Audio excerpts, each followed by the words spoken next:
All right. Everybody ready to get started with the presentation? I'm super happy to introduce current board member, Kimberli Fitzgerald. Kimberli is the Historic Preservation Program Manager and City Archaeologist for the City of Salem. Kimberli is both an AICP certified planner and a registered professional archaeologist. She began her work with the City of Salem in 2005 as a historic preservation consultant and has served as the Historic Preservation Program Manager and City Archaeologist since 2009. In her role with the Planning Division, Kimberli continues to champion the preservation and interpretation of Salem's rich cultural heritage. All right, welcome, Kimberli. Thank you. Thank you, Corey. All right, can everybody hear me okay? Yeah? Cool. And thank you for bearing with us as we've, Corey and Sophie have navigated our technological challenges. I understand normally speakers get to stand in the middle. I was all ready to do that, but you get to just listen to me from behind the podium. So thank you so much for having me today, or this evening rather. And I'm going to talk about first a little bit about our program in Salem. Um, and a little bit about me. That's me in the hole there. As Corey mentioned, I didn't start out as an archaeologist. I'm happy to see Virginia's here. I went back to school late in life to get, yes, a third master's degree in public archaeology. And I have always been passionate about it. I just never had the chance to devote time and energy until I got the tap on the shoulder from my bosses at the city of Salem asking to help get the city out of trouble with the state archaeologists and the tribes. And so I was very happy to do it. So I went back to school, I think it was in 2016, and was able to learn not just about the technical requirements for doing archaeology in the field, but also about how to work with tribes. And I did my field school at Fort Vancouver. And that's where I actually met my first OAS folks. I think there was a group of OAS folks out there at Fort Vancouver. I'm gonna say I must have met Doug there. I don't know. Yeah. Who was like, that's not how you sharpen a trowel. Anyway, I have always had a very positive feeling about OAS, and I'm feeling very privileged to now be part of the board. And there's a group of you, I hope a lot of you are here tonight, that I rely on every year to help with my archaeology projects. So I just want to say an extra big thank you to you all, because I couldn't do the work that I've been able to do with this program without your help. So I've been able to build a cultural resource management program at the city. So CRM is what it's called. I do see a handful of folks who've been able to do some research. It was so good to see Katie come back, right? On some of our collections. And we also are able to do education and outreach. So I think, the Lego Club, one of them actually did come to our lab to kind of take a look at the work that we're doing there. And we also do a lot of work with both Willamette and Portland State students and OSU. So it's been just a blessing to be able to grow this program. And again, education is something that means a lot to me personally. And so there's a lot on the screen here. One of the very first things that we did, I don't know how many of you were with OAS when I did my very first project at the police facility. You can see a poster there. So we did a pop-up exhibit that's a piece of culturally modified glass that we collected from the site. We pulled probably 20,000 artifacts out of that police facility site. And that was, it was a really big project to get our feet wet, but we had so many OAS volunteers out there and students that it made it work. We've since grown, and I'm going to spend the bulk of my talk tonight talking about the Indian Manual Labor Training School, but you can see there on the center of your screen in terms of education and research and all of that, it's culminated in a National Register nomination, a multiple property document for the Oregon Country Methodist mission sites. So these are not just the ones in Oregon now, but also in Washington. And so this has allowed me personally to grow my understanding of that initial contact period when the Euro-Americans first came west. And so in terms of education, I've learned a lot, but it's also been a great opportunity to work with the tribes because this was one of the things they identified in, we do a regular work plan every year, and we've adopted a historic preservation plan. And they identified this period of contact as an area that they wanted to learn about as well. And we're going to be doing some interpretation based on what we've learned from these projects. Hey, Kimberly, Yeah. we try minimizing the Captioning. the list of People. participants. Oh. Right here. Oh. God, the camera for that. I think, I don't know what I did with the camera. I don't know if you can see me. Is that better? Yay. Okay. So on your screen now, so again, that MPD documentation form. So this goal 4, so I mentioned the historic preservation plan. So this is something that's adopted as part of our comprehensive plan. I know. I was a planner first before I became an archaeologist. So what we've done with our Historic Landmarks Commission is that we've incorporated archaeology into our overall comprehensive planning for the city.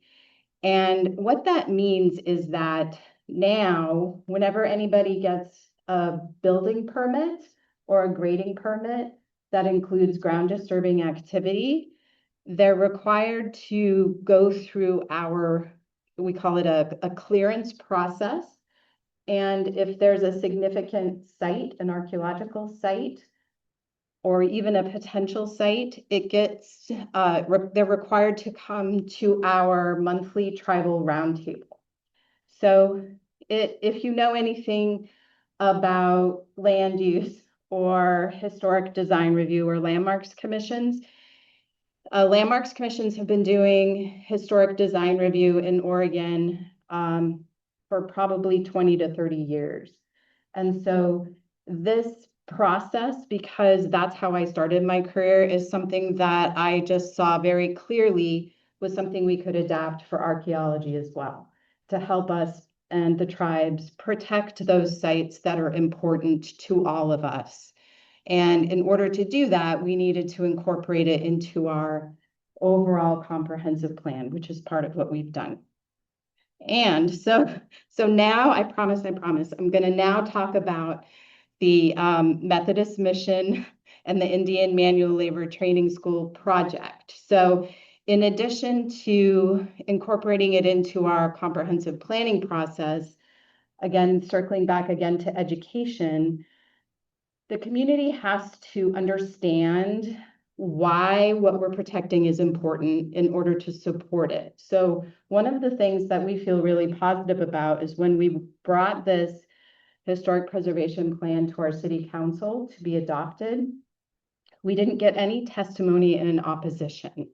we just got support because we spent a lot of time doing public outreach and public engagement, talking about our work with the tribes, talking about the importance of these resources. So I'm always going back to education as an important key to making sure that we can keep protecting these resources, especially through development pressures and that sort of thing. Okay. So now I'm going to start talking a bit more about the research. So in 2020, which is about the time we first got, well, let me talk about how this came across my desk. So that clearance review process that I talked about, a permit came across my desk for the Jason Lee site. So this is located at 990 Broadway in Salem.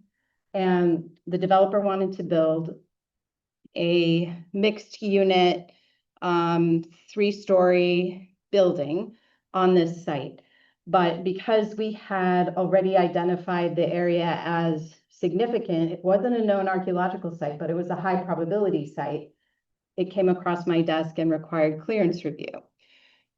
So I was excited, the developer not so much, but that to find that this was where Jason Lee had built his house, and I'll talk a lot more about that here in a minute. And that was in 2020. Of course, what was happening that year, I don't know. But we worked with the developer, Charles Weathers, and some of you here helped on that site during COVID, and we did archaeology and masks. Yes, we did. I don't have pictures of that today, I don't think. Maybe I do, yeah. And at this time, the work that was happening nationally around trying to better understand Indigenous boarding schools was already happening. So at the Department of the Interior, for example, they were already working on their first volume to document the federal Indian boarding schools. So they issued their volume 1 in 2022. They issued their second volume in 2024. And I was really excited to find that the United Methodist Church was also working on their own report, which they issued in September of 2024. So I'm beginning with this just because I want you to better understand the context that we were working in and how it very nicely aligns with the information we were uncovering and how it correlates with what folks were working on at a larger national scale.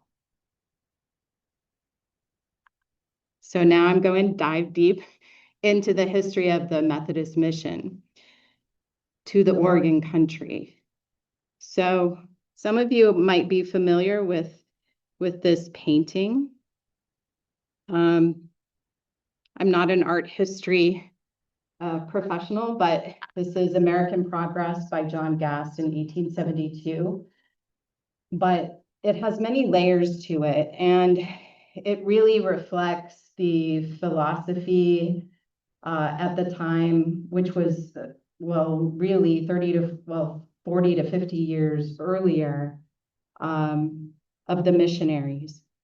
So the first key reason the Methodist Episcopal Church chose to establish a mission in the Oregon country, and I'll show you a map here in a minute. Remember, Oregon wasn't even part of the United States yet. It wasn't even a territory yet. So in the early 19th century, the federal government of the United States was focused upon westward expansion. So beginning in the early 19th century, they offered financial incentives to religious organizations like the Methodists to convert and westernize Indigenous people living within territories adjacent to the lands already held by the United States. So at that time, the land that we're standing on now, of course, it was occupied by the Indigenous people who had been here since time immemorial. However, the British, even the Russians, and the United States were all fighting for it.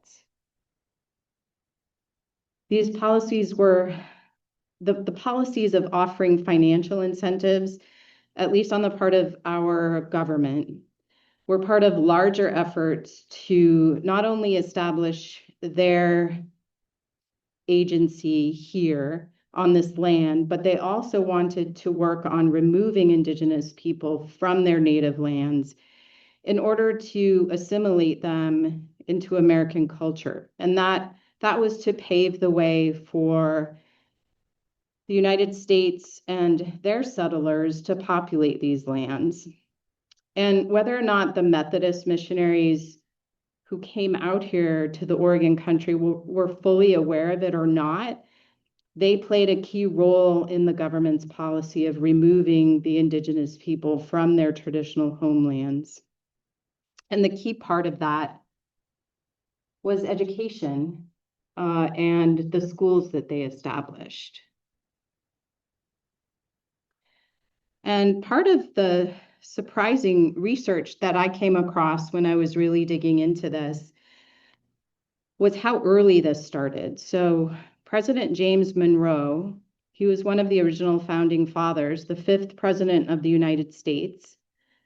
And during his first term, the United States and the United Kingdom signed a treaty and that was known as the Convention of 1818.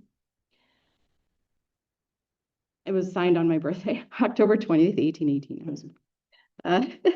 This treaty allowed both British and Americans to jointly occupy the Oregon country for 10 years. And so this again was during the period of westward expansion. And Monroe actually signed into law almost 70 removal treaties, which removed Indigenous tribes from their native lands. And this was primarily on the East Coast, within the bounds of the United States. And you can see that the map there on the right hand of your screen to show you, to get a sense of what that is. And Monroe made an address. He spoke to Congress on November 16th, 1818. And he expressed his belief that it was not feasible for Americans to live in peace in the newly settled areas with independent tribal communities. And so he proposed that Congress start to consider a solution involving the establishment of Indigenous schools to educate Indigenous children. And Monroe was very persuasive. So on March 3rd, the next year, 1819, Congress enacted the Civilization Fund Act, and this authorized the direct funding by the federal government of missionaries, religious missionaries, to establish schools in Indian territories. And the act's stated goal was to make a provision for the civilization of Indian tribes adjoining frontier settlements. So again, that's the Oregon country. And this legislation authorized the president to employ persons of religious, good moral character to teach Indian children reading, writing, arithmetic, religion, as well as to instruct them in agriculture in order to introduce them to the habits of European American civilization. So this legislation was the stage that the Methodists began their work on and to begin their missionary work. And in 1820, the Methodist Episcopal Church established their missionary society for the first time. So this is a map from that report issued in 2024, edited by Ashley D. Boggin. And this was produced by the General Commission on Archives and History of the United Methodist Church. The first school that was established was in 1822. And there were 42 across the country. You can see where Oregon's was there in Salem. There were quite a few. You can see at the edge of the territory which now I look at as the middle. But at that period of time, again, remember where the funding was directed to. It was to focus on those areas adjacent to territory or lands already occupied by the United States. What was interesting to me in this report is that a number of the schools continued to operate, and the last one was not closed until 1976.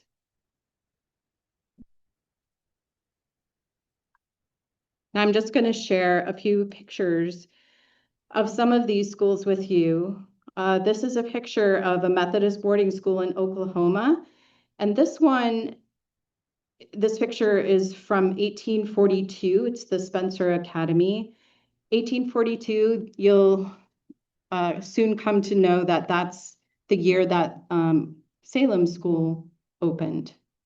And I wish we had a nice picture like this of our school, but we don't. Well, I don't know how nice it is, but it's a clear picture. I'm going to talk a little bit about the methods the Methodists use for educating these children. So they had a systematic way of educating and assimilating Indigenous children based upon the beliefs that the Indigenous way of life was uncivilized. You may have heard the word savage. They used that word. They used the word ungodly. And they believed that only by eradicating their way of life could Indigenous children be civilized and their immortal souls saved. So again, these schools were funded by the federal government. They included teaching English, and that was the only language allowed. They were not allowed to speak their Indigenous language. You can see in this picture, they're wearing uniforms. They weren't allowed to wear their traditional clothes. They were renamed, so they could not keep the names that they were given. They were often given names of religious missionaries when they were admitted into the school. In addition to their religious education, they were taught about agriculture. And again, that kind of farming that was aligned with the Euro-American farming practices. They were often separated. It depended on the size of the school, but they often would be very purposeful about not allowing children from the same village to be placed together. So in order to enforce English as a common language, and also some of the other things they enforce, they often disciplined the children quite severely. Okay. Oh, sorry, Zoom people. Okay. So this is a picture of this is a federal Indian boarding school. So this one was much later. So this one was not one that was funded through the Civilization Act. It was not a religious school, but I'm going to show you a few pictures here because a lot of the methods that were used in educating children from this very early period were continued in the federal Indian boarding schools. So this picture is from 1882. This was the precursor to Chamawa. This was a labor school, Indian Manual Labor Training School, which is focused primarily on vocational training. The labor training was often divided by gender. I have some additional pictures I'll show you that show that a little bit more. Boys' labor was really focused on livestock and poultry, raising, dairying, planting, harvesting, carpentry, making furniture, that sort of thing. And girls' labor was cooking, laundry, ironing, garment making, sewing, making mattresses, And we do have evidence that both boys and girls were making shoes. And that'll be important here when I talk about our specific Salem project. Oh my goodness. Maybe I need to put it over here. Thank you. Sorry, I keep knocking the camera over. I apologize to all the Zoom people. I don't know if that's. All right, I want to share a little bit more about the religion, especially with regards to the Second Great Awakening, because I want to clearly explain the Methodist missionaries' frame of mind. I think it's even though it's very easy to maybe vilify the work that the Methodists were doing and judge them for being so, I'm sorry, terrible to the indigenous children. The historian in me really wants to understand the context from where they're coming. So I've devoted this slide to talk a little bit more about that. So the Second Great Awakening lasted roughly from the 1790s through the 1840s. And it was notable for three main reasons. First, after the chaos and uncertainty of the Revolutionary War, many Americans felt a need for order that the evangelical Christian religion was able to provide some of that order for some people. And its emphasis on rules relating to alcohol, tobacco, prostitution, general morality was really appealing, especially to people who already were religious. Second, there was a strong tie between this evangelism and democracy in the new republic. People felt responsible for their own destiny, and both their new government and religious leaders provided individuals with a new empowerment to choose their own path. And third, this period had several key religious leaders who were exceptionally charismatic, and they served to motivate and inspire a large number of people. Christians from this period viewed missionaries as an instrument of reform and an instrument of civilization and democracy, especially the federal government, right? Methodists during this period focused on evangelizing the West because that was, well, you've heard the term Wild West. It was almost considered another country. One American who became a prominent Methodist leader in the West, Jason Lee, who I talked about a little bit already, he was shaped very significantly by the Second Great Awakening and the related ideology of manifest destiny. One of the characteristics of the Second Great Awakening was the belief that once one had received salvation, so personal salvation, their work was not done. They were obligated to do missionary work and to save other souls in need. And the Methodists saw the Pacific Northwest as this new frontier with many souls who needed to be saved. And they believed strongly that their work was to spread salvation and create a godly society planted in the wilderness. On March 1st, 1833, William Walker Jr., a leader of the Wyandot tribes. So this is, I'm now talking about that article that's on the right side of your screen there. He published a letter titled "The Flathead Indians" in the New York Christian Advocate and Journal. And this letter described the request of a delegation for help, and this was the tribes, in learning more about the correct mode of worship and salvation through the Bible. And after this was published, Wilbur Fisk, he was a significant Methodist, he wrote to the editors of the Christian Advocate, and he said it was really important to respond to this request and establish a Methodist mission in the Oregon country.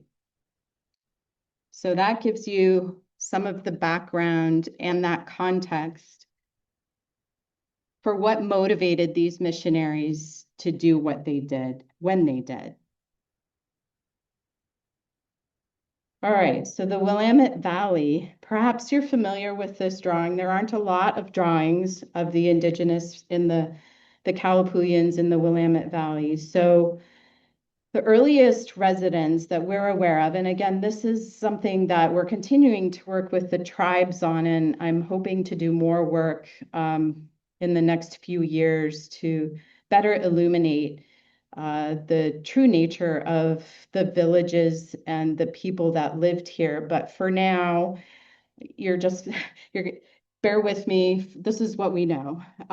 In the Willamette Valley, where Salem is now, there was the Santiam band of the Kalapuya, and there was a village called Chamikiti, and the river was the Wallamoo or the Willamette. And a lot of these place names still remain. When Jason Lee and the earliest missionaries arrived, these people had been decimated by disease, and it was not quite what they expected to find. So I love maps. This is a map showing the extent of the Oregon country, and this is from 1839.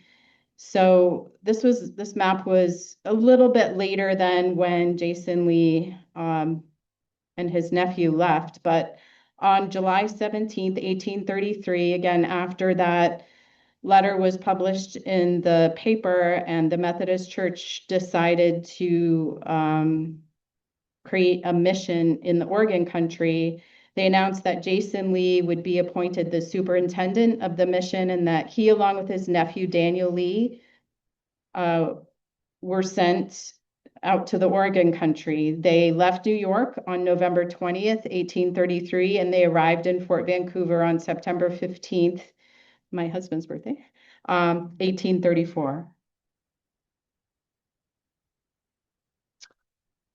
In addition to maps, I love paintings. So this is a lithograph of the Willamette Valley, again, a bit later, 1848, but it just kind of gives you a sense. It's nice because there's quite a lot of, I think we're lucky in Oregon, there's quite a lot of places that you can still see that have the intact landscape, but this kind of really captures it. So when the Lees arrived, they had some concerns about where exactly to locate their mission. They were expecting to locate where the Flathead Indians were. That was a bit east. And they had some challenges on their journey out. And so they chose not to locate within the Flathead territory. And they had quickly realized this territory would not be conducive to their work. And at Fort Vancouver, they discussed the issue with the chief factor, John McLaughlin.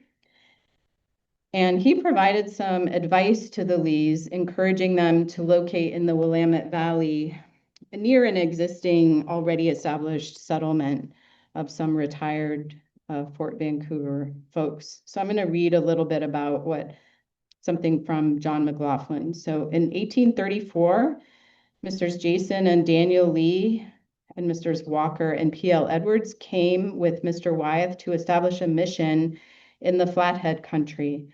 I observed to them that it was too dangerous for them to establish a mission, that to do good to the Indians, they must establish themselves where they could collect them around them, teach them first to cultivate the ground and live more comfortably than they do by hunting.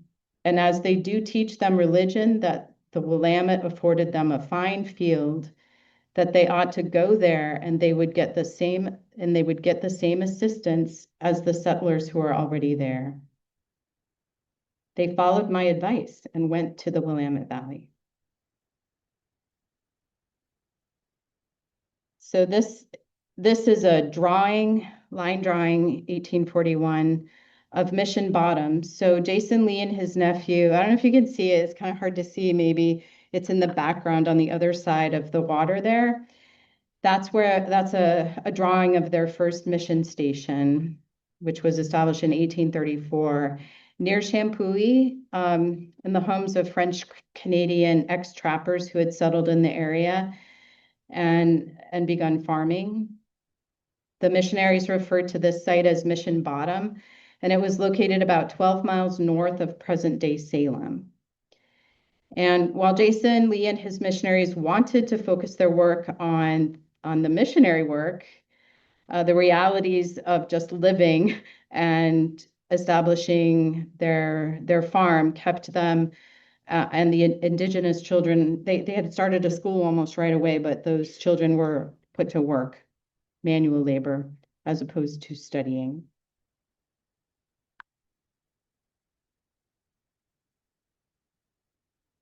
So this shows some present day pictures of the first Jason Lee mission, and I gave you a little map so you can get a clear sense of where it is. If you haven't been, I encourage you to visit the park and the shadow frames. They're pretty cool. There's another drawing there at the bottom left of your screen that shows what the mission station initially looked like. I have a little picture of Fort Vancouver there. That was pretty key to helping the missionaries get oriented. They got a lot of supplies and assistance from the fort, but they also really wanted to separate themselves from Fort Vancouver, and they worked hard to get their own supplies. But initially, they really relied heavily on them. There's a small little inset. So there was a wonderful multiple years of excavations that were done in the 80s by a team from OSU led by Dr. David Bronner and his team, and the collection that they recovered from this site has helped us to better understand what we have been finding on the sites in Salem. All right, so they did not stay at Mission Bottom. It kept flooding. So they decided to relocate closer to the main village at Chimichity in 1840.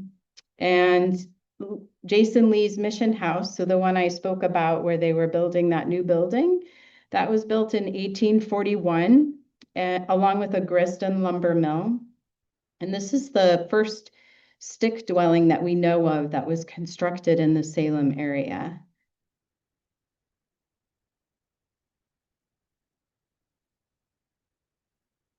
And now I wanted to give you a sense of all the sites that were established during this relatively short period of time. So while I'm really focusing tonight on the school and the sites in Salem, the map on the left side of your screen shows the really large geographic area where they established mission stations in the Oregon country. So you can see that, and they actually had a larger vision. Jason Lee and the missionary board wanted to go further south in the Oregon country, but it proved to be too difficult. So I've documented a total of 6 stations, and their philosophy around it was Jason Lee wanted to establish a central station, which he chose to be in Salem. And we've got at least 4 different sites within the current city of Salem associated with the mission. And the goal of the central station was to provide for all the needs of the people at the farthest, the spiritual stations. So the one furthest to the east was at the Dalles. The one furthest to the west was at Astoria, and the one furthest to the north was at Nisqually in present day Washington. So in 1840, this was known as the Great Reinforcement. So he had gone back east and he made the case to the Methodist Missionary Board that they could do great work, but they needed more people, they needed more funds in order to do the work that they were meant to do.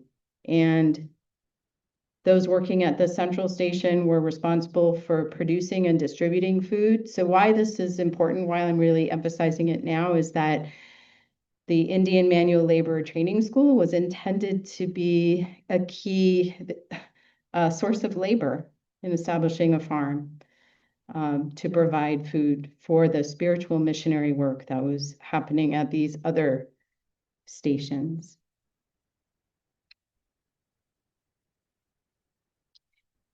I love maps. So this is a 1853 GLO map. And this, you can see the Oregon Indian Mission Manual Labor School, which is that U-shaped footprint there, kind of at the center of your screen. You can also see the parsonage building. So I mentioned there were 4 sites that we know of in Salem proper. So one is the Jason Lee House. The other is the mill, which is very close to the Jason Lee House on the northern side of the city. And then we have the school and the parsonage, which was originally the residence for the teachers at the school. This is a modern day map showing the location of the school, a little inset drawing of it, as well as the location of the parsonage. So the school itself is on present day Willamette University's campus.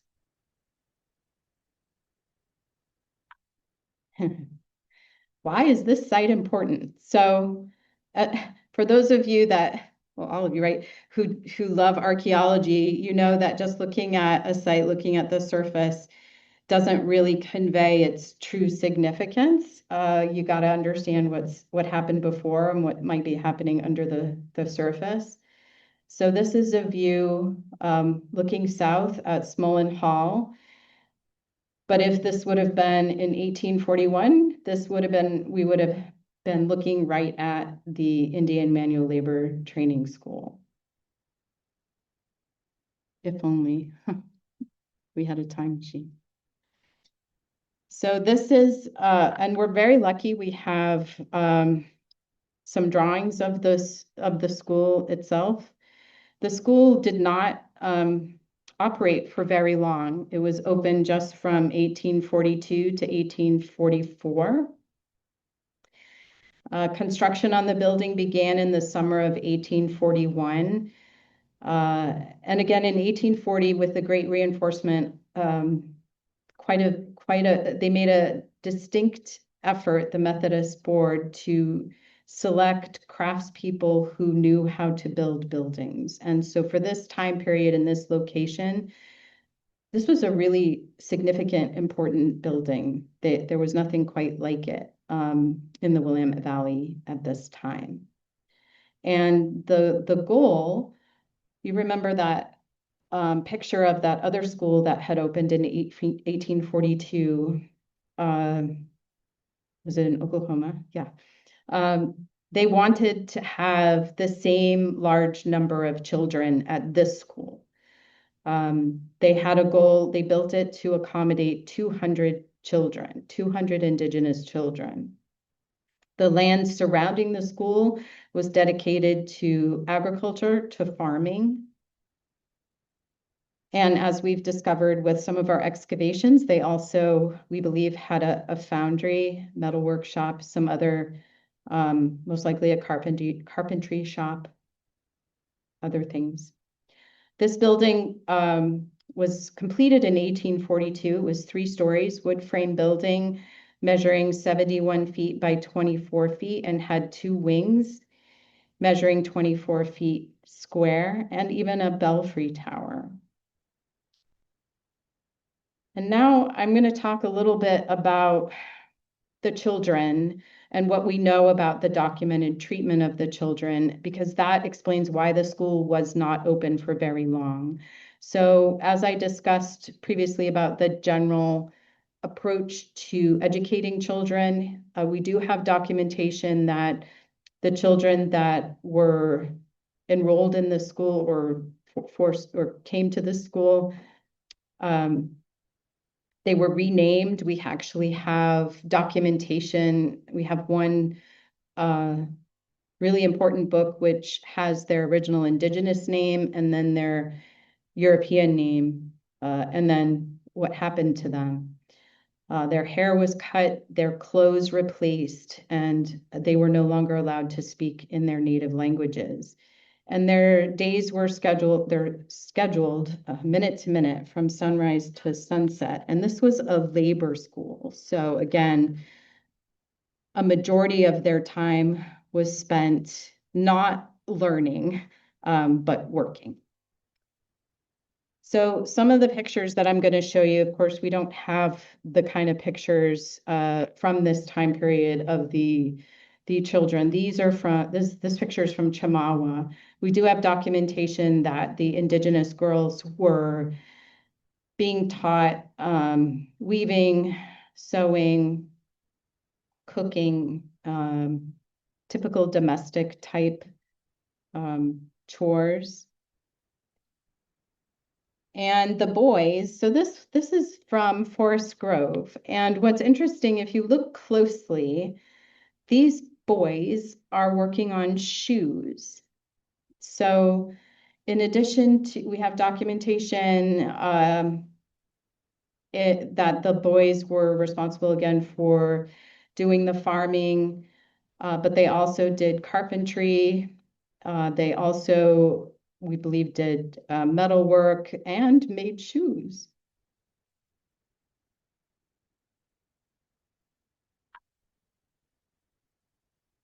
So in addition to the work that they had to do, we do have quite a lot of documentation about how the Methodists at the Indian Manual Labor Training School in Salem, the teachers were very focused on teaching children prayer, their religious studies, and obedience.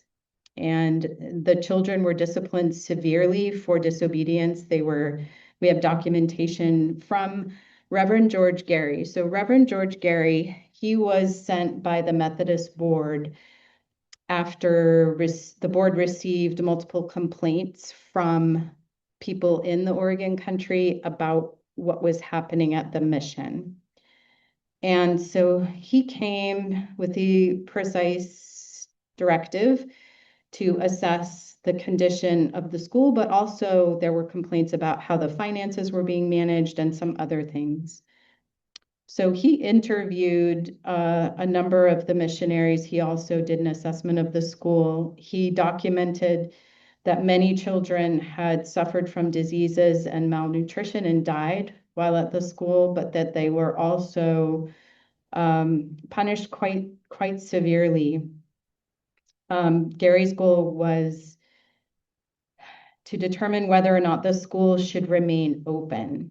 And he found that many of the children who had tried to run away due to the strict work regimen and discipline, if runaways were caught, they were severely punished. And in his report, he said that they were brought back, put in chains in an area that looked like a cell, chained to the wall, and severely whipped.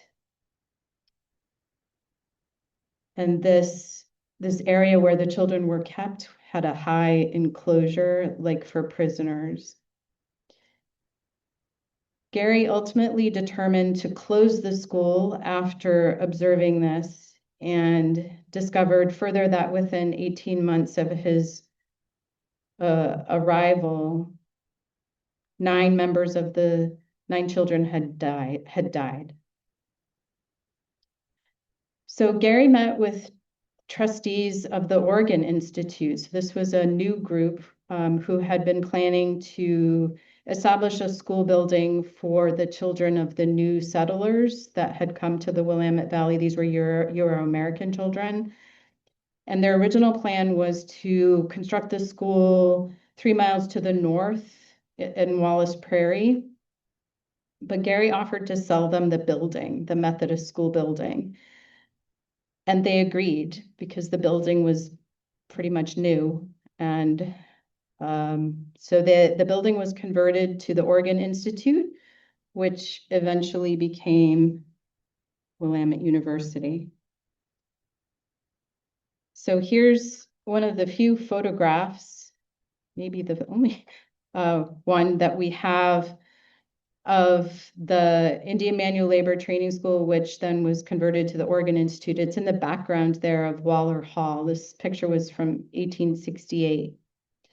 And this building served as the school. The Oregon Institute building served as the school until Waller Hall was built in 1864.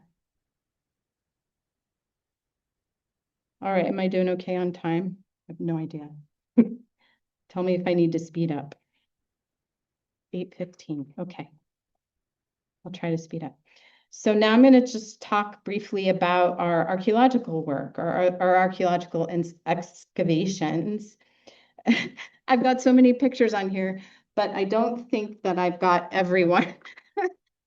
So beginning in 2020, I talked a lot about OAS and OAS volunteers.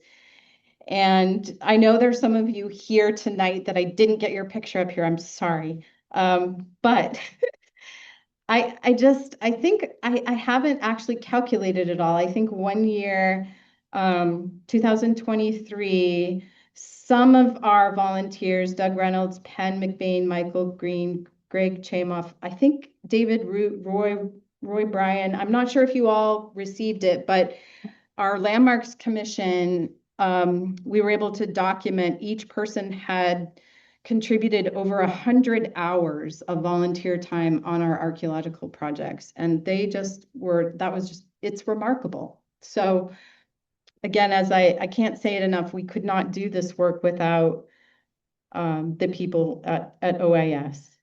We've also partnered, you can see in the top right of your screen, that's Chris Bailey, and I think that's Michael Lewis, maybe from the Confederate Tribes of the Grand Ronde doing GPR.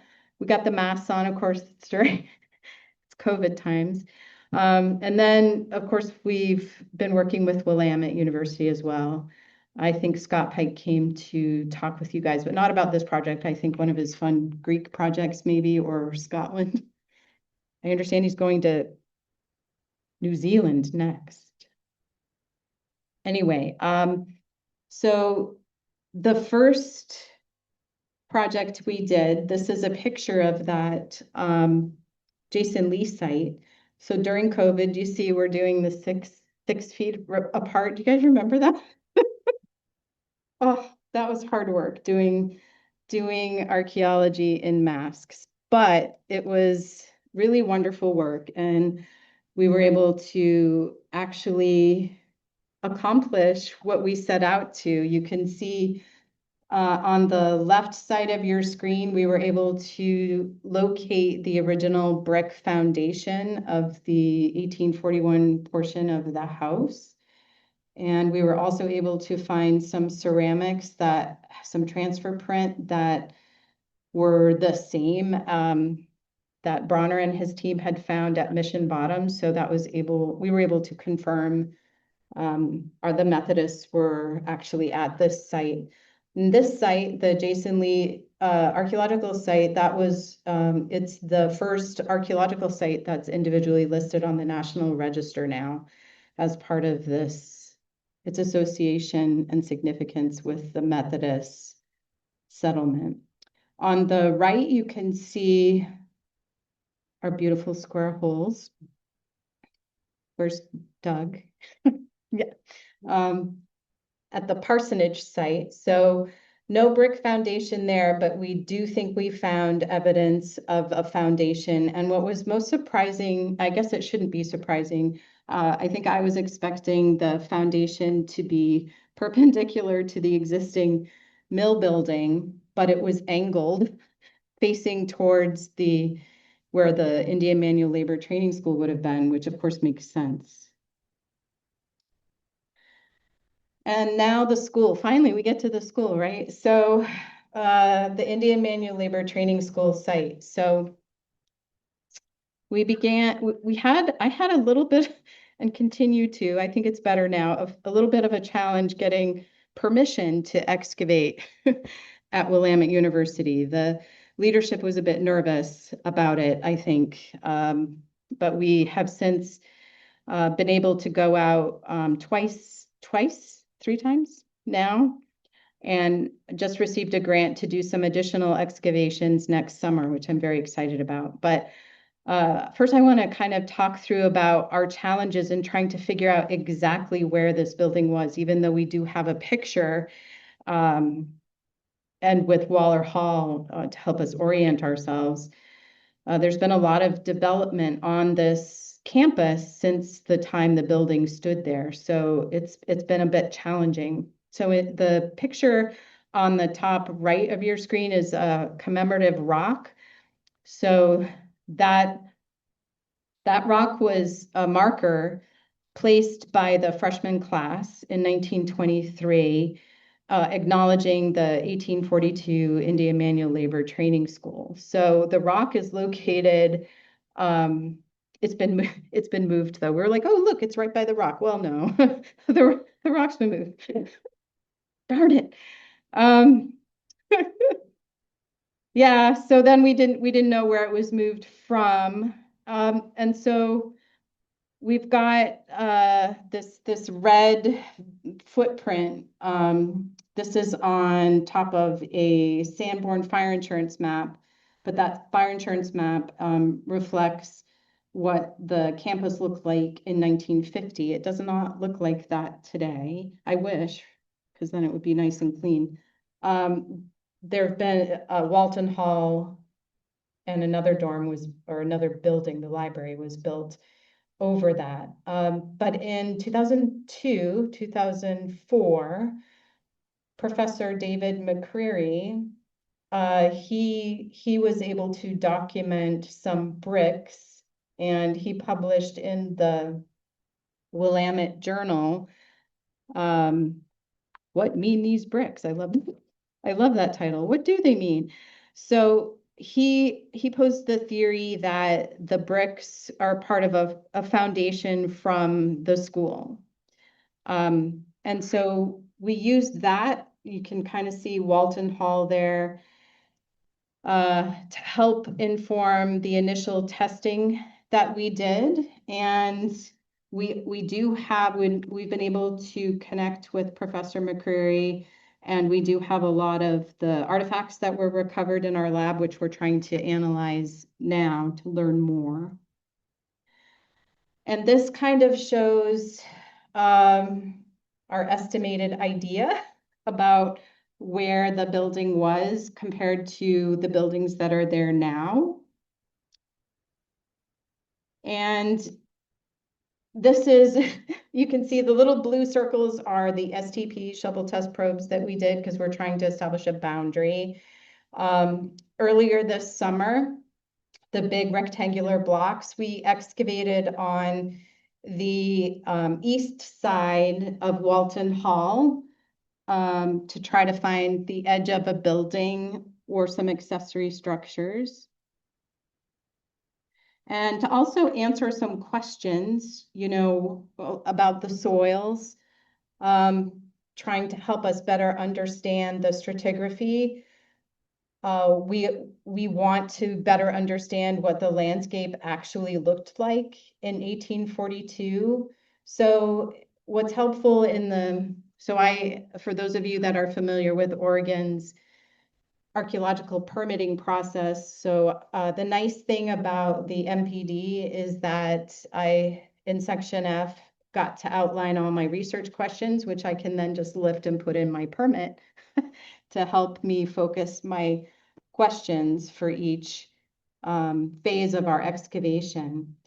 I've got some pictures in the lower left of the screen, and these are portions of shoes. I've never found so many shoes. I've never found shoes before, honestly. We found shoes, which, if you can remember the pictures and some of the research we had done, it's very compelling.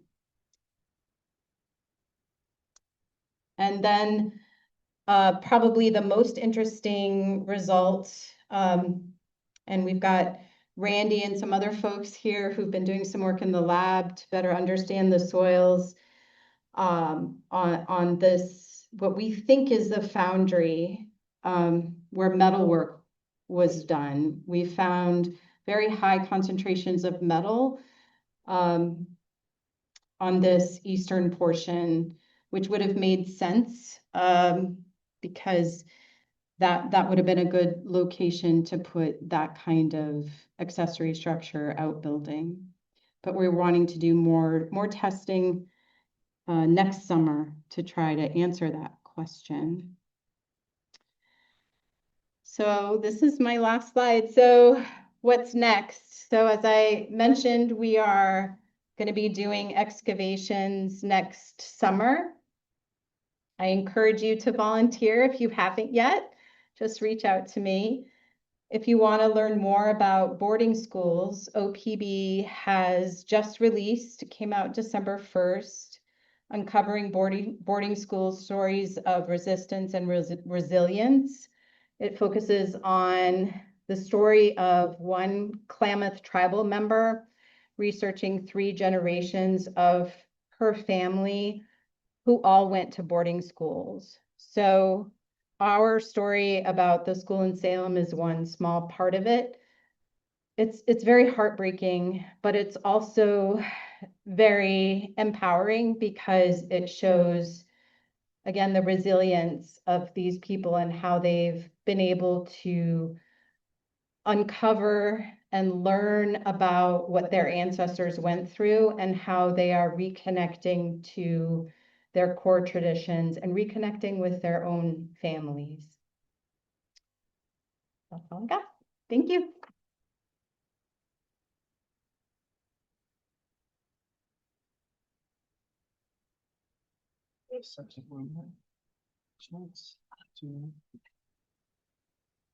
Should have asked earlier. Want to field some questions? Sure. Yeah. Okay, thanks very much, Kimberly. Time for maybe a few questions. We'll have to do a little bit of like passing the mic here, but anybody in the planetarium questions for Kimberly? I don't need a mic. Okay, yeah, perfect. That's great. You might have gone over this and I missed it, but who financed this now and then how much money was spent? So her question was, who financed this and how much money was spent? Well, you know how I said over and over how I couldn't do this without OAS volunteers? For the 2020 excavation, there was no grant money, there was no funding, it was entirely volunteer supported. The city of Salem donated a porta potty and some fencing because we had some issues with security and homeless folks. I was able to get some donated equipment, screens and buckets from other professional archaeologists. And again, with volunteers from OAS, that was the only way that project happened. And then as years have gone by, I've been able to get small grants. So the grant that I just received for the work this upcoming summer is for $20,000, and it's to pay for the removal of the concrete and a portion of the asphalt. But the time, the real labor, which is the excavation itself, the screening, the documentation, that's all volunteer. and I also manage some other city projects where there's archaeological work that's done. And easily the kind of work that we've been doing would cost upwards of $250,000. So this is not a small thing, the work that OAS folks have been doing.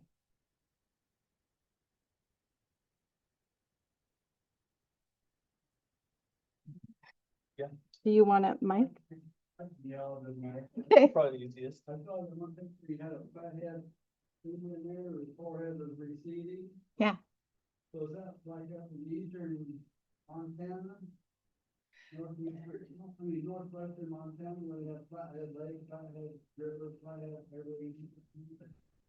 Yeah, so his question was the picture, the drawing of the Flathead Indian, was that farther east in the Montana area where they, or sorry, Yeah, western Montana. Western Montana, but east of here. Yeah. Yes, so I think that in 1833, there was not a lot of knowledge about where quote unquote flathead territory was.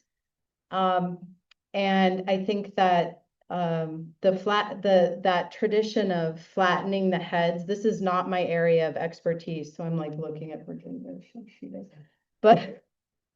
But I believe there were flathead Indians, that tradition. I believe also there were some tribes in central and eastern Oregon who flattened their heads as well.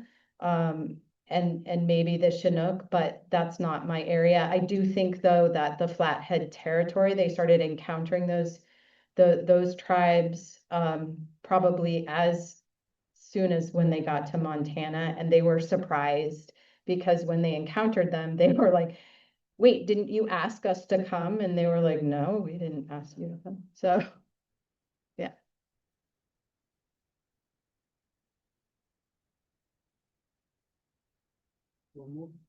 Sure. Do you want the mic? I don't know. I can hear you. So as far as the artifact analysis, is that being conducted and where are they stored and who's doing the analysis if it's being done? So she asked about the artifact analysis, where is it being done and who is doing it? So, and where are they stored? So those are stored at my lab. So I'm lucky enough to have a lab, and Penn and Randy come once a week, sometimes more, and they are managing probably how many student interns? David's here as well. We've got a great relationship with several universities right now. The strongest is with Willamette University because they're right there. So we have 4 spots for student interns to work on curating the artifacts. And so, yes, that's being done. And what's nice about the students that are able to earn credit for the internship, they focus on doing what I think Penn has termed, I love this term, an artifact biography, or maybe Katie termed that, I don't remember. But I love that where they're really trying to understand the full story behind the artifact. So for example, if it's transfer print, like the transfer prints that we found at the Jason Lee site, being able to research, okay, where did that actually come from? Where were they made? How did the Methodists get them? And do we have other examples of that same kind of transfer print from Mission Bottom or from Fort Vancouver or other sites that are comparable? So yeah, this work is happening. And if you're interested, you can come down. Oh my gosh, sorry, Zoom people. Sorry. Yeah. Sorry, everyone. One question, it seems like you've got a pretty unique position as an archaeologist for a city. Not a lot of cities that I know of that have a city archaeologist. Right. What prompted the city of Salem to create an archaeology position? So So he asked, so he said that it's pretty unique to have a city archaeologist position. There's not a lot of cities that have that. What prompted the city to create an archaeologist position? So that's a very good question. So how it really came about, and I have a whole other presentation I can do on that, but it actually came about because of two different MOUs between our city council and the tribal councils of the Silex and the tribal councils of the Confederate Tribes of the Grand Ronde. And so it came down from that very high level. So if you remember in 2016, that's when the city got in trouble. They got in trouble, honestly, I didn't mention this, not just with the state archaeologists, but with the tribes, because what had happened was there were public works crews who had, they didn't realize it, but they had destroyed an archaeological site that was significant to the tribes.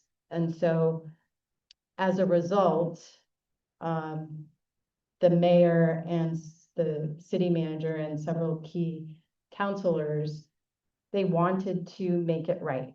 And so that happened at that high level, and they supported me going back to school. And as a result, after the MOUs were signed, then the comprehensive plan work was done. So it was integrated into our planning process. And so it was a very clear commitment on behalf of our leadership. And something I do want to share, Friday this week, actually Thursday, DLCD, so that's the Department of Land Conservation and Development, or LCDC, they're going to be having a hearing about new Goal 5 rules, so cultural rules, which will require all local jurisdictions to protect archaeological and cultural resources, including cultural landscapes. So you are going to see, probably not right away, but very soon, a lot more city archaeologists. And in fact, Metro just, if you look on their job listings, if anyone's looking for a job, they are advertising now for a new archaeologist for Metro to do just that.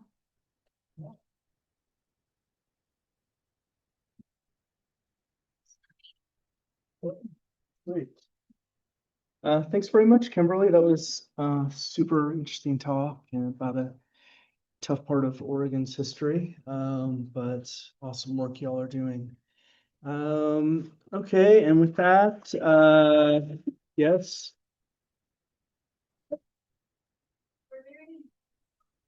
Oh yeah, Zoom. Do you want to exit?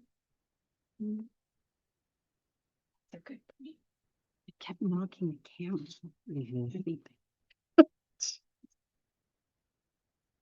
Their questions are, why did you keep knocking the camera over?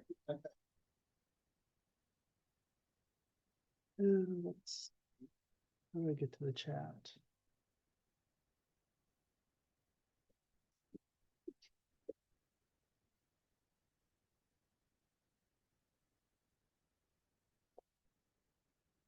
More? Well, I apologize for the technical challenges. Okay, here we go. Scrolling away. What is this? Let's close that. Okay, one question from the chat. Were there other religious groups who operated schools in the area? Yes, so the Catholics also did. I didn't go into a really deep dive into what they did. And also Fort Vancouver had a school, but not the kind of school that we're talking about. They had one very early. And I believe there's some interpretation. I feel like Doug did a presentation on it at a conference recently. But yes, there were other religious groups.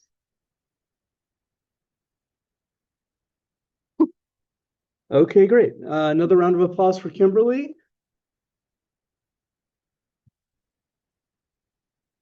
And with that, the next OAS meeting will be back here. I'm not sure if we're in the planetarium again or in the regular room, but January 6th, we'll have David Hurst Thomas from the American Museum of Natural History speaking about survivance and the deep Great Basin past. So hope you all can come back for that. Zoom land, we'll try to get the technical challenges ironed out before then, and everybody have a great holiday season.